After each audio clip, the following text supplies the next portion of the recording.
purposely invite the rock and roll element into our community? Well, what's wrong with a little entertainment? Entertainment is fine, but this... we have lots of big acts that come through here. Ice Capades, Tiny Toons, Kenny G. Kenny G.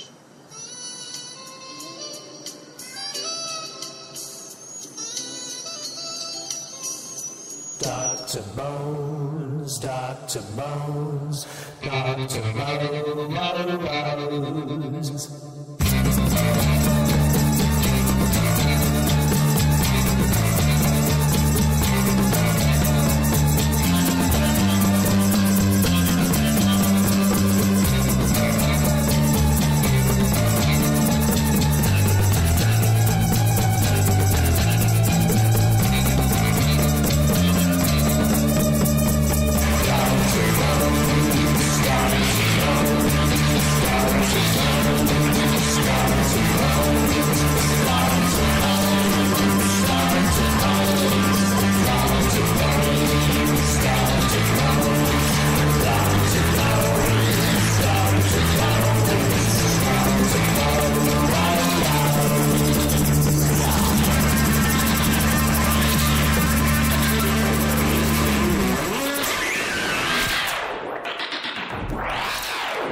Good afternoon, this is Dr. Bones Live, and today my guest is making, I believe it's your fourth appearance now on the show, is Jonathan from CrossWires. Welcome back to the show, Jonathan.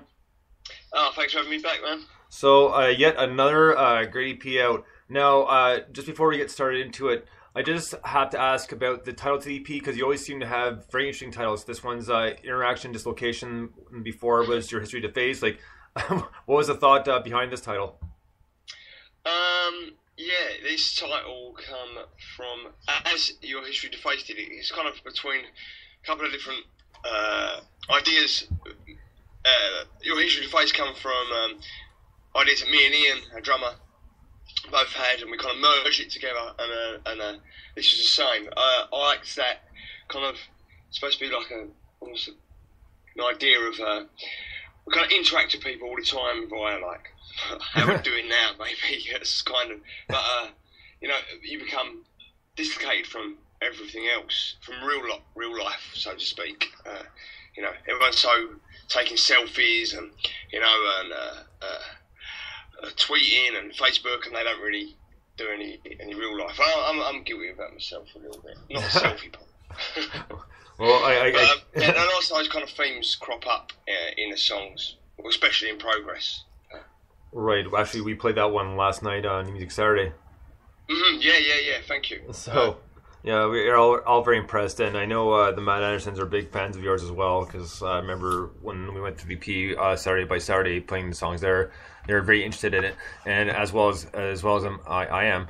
And the thing I like about you guys is you're consistent with sound, because it always sounds that you always have that raw sound, and I love the guitar sound to it, and just really cool that you kind of keep that up. I mean, you're still evolving, but you're keeping that still rawness, so it always sounds like this could be your first EP, and people would know that there's lots of great music behind it. Yeah, I think that's good. You always want to keep it fresh, don't you? I like the idea of it being sounding like a first one we've released, because it always feels like to people like it's a new, and they're hearing it. I don't want to get bogged down and start, becoming just safe. And I hate the idea there's so much safe music out there, right? In the mainstream, especially now, it has no weight behind it. A lot of it. I'm not saying that there's not great mainstream stuff, because of course there is. I'm not being an indie snob totally, but I feel that you should try to do something different each time. I know we're not reinventing the wheel, and we're taking influence from lots of bands, but we're trying not trying to go down a road that's so obviously trying to be a sound that's popular at the moment or something. We're just doing what we want to do. That's right. It, really. Right on. So with that being said, we're going to get into the first song of the new EP, Interaction Dislocation. This is Walking Wounded, CrossWires.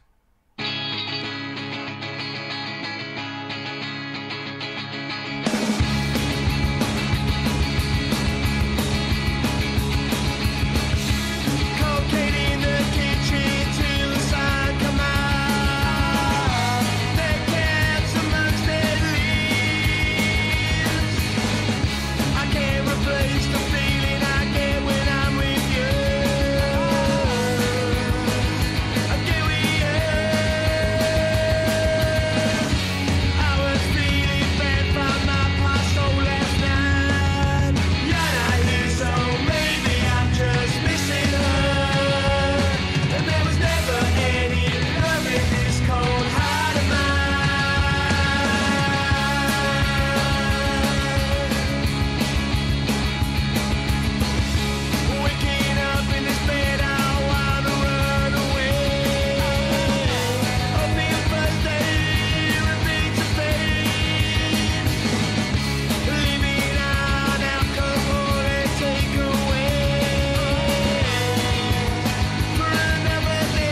CrossWires with Walking Wounded.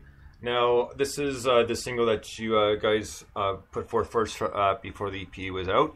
And very good lead off, because with this song in particular, I noticed a lot of kind of 60s, 70s elementation, meaning like some of the singing kind of reminded me of like that time period for some bands, like the Animals for one. Oh, okay. And it was just really cool, and it just, and like even with the clapping and the harmonies, like it really for me. I see a drummer's work. He really wanted the hand claps to be loud, so I'm glad you noticed them. Oh man, yeah, it was perfect. Like I really enjoyed the song for that reason. I mean, I love the influence in it, and just the way it was pieced together went very well. And like I said, it's nice to hear the harmonies too. I mean, actually, and that's what stood out the most, was more than anything that can remind me of that time period was the vocals. Cool. That song came about from our bass player Pete not being able to come to rehearsal, and so he couldn't go over the songs really. So we decided just to mess around with something new, and that song come together pretty much in the way he's there. You can hear obviously minus the bass, pretty much totally from that one rehearsal, and we had this, I had the lyrics written down and we kind of just jammed it out, and then Pete came in next week, put his bass on it, and that was it. That song comes so easy, and I knew it'd be a really good song from the first time we started playing it. Yeah, that's why I wanted it to come first. Yeah, well, that was definitely a good pick with that one. Now the next one, before we get this is the one I told you I had a question about before we got on air. Now, Last Days of Rome, this is an older song. Yeah. Now, I think this might be the question. Yeah. So, what did you decide to kind of resurrect it and put just work on a little bit more to put on the album, or did you just decide, this is a great song, so we'll put it on this EP? A bit of both. We always loved this song. This is the first CrossWires song ever written, Last Days of Rome. So it was an important song for us, and we really liked it. And what we wanted to do with it was get it re-recorded, because it lacked something in that original recording. And with that, I had such a great experience at Soundsavers with Assembly EP and Your History of the Face with a guy called Alex Clegg. Brilliant. They're doing some great things down there, recording lots and lots of bands. It's a great place. It's got a great vibe to it. And we knew he'd make the song sound a lot better. And I was worried that maybe people weren't really aware of that song. And I thought, we was playing it live every now and again, but and people come and say, that song's great. And then it wasn't really on anything we put out recently. So, yeah, a few little different noises. We could play it better now. The feel was just better on it. I don't know what you think, but I think it added something new to it. Right on, because you know what, I did notice it right away, because I remember our very first interview. It was one of the songs I played, and you told me that was the same thing. Now that was the first song you guys recorded together, and it's an older tune, so it's kind of cool to see it come up again. Yeah, I just wanted to present it in a new light. It was just a shame that it got lost a little bit, and we decided to play it. It was the first time in a while we played it live, and we played it, and it was like we were rehearsing it, and we were like, yeah, that sounds brilliant. It's got much more energy now. So we played it live, and then I just said to the guys, we had 3 songs ready to go, and there's a fourth, maybe even possibly a fifth at one point, and we spoke about recording them.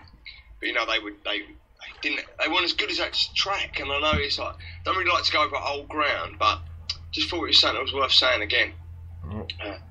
So nice.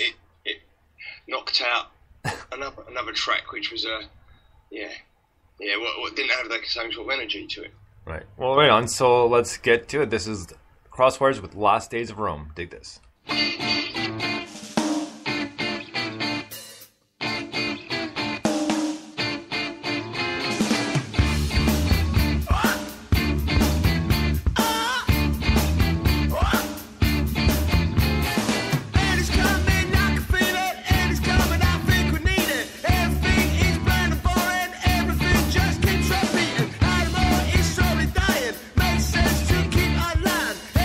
Just keeps repeating, everything just keeps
CrossWires with Last Days of Rome.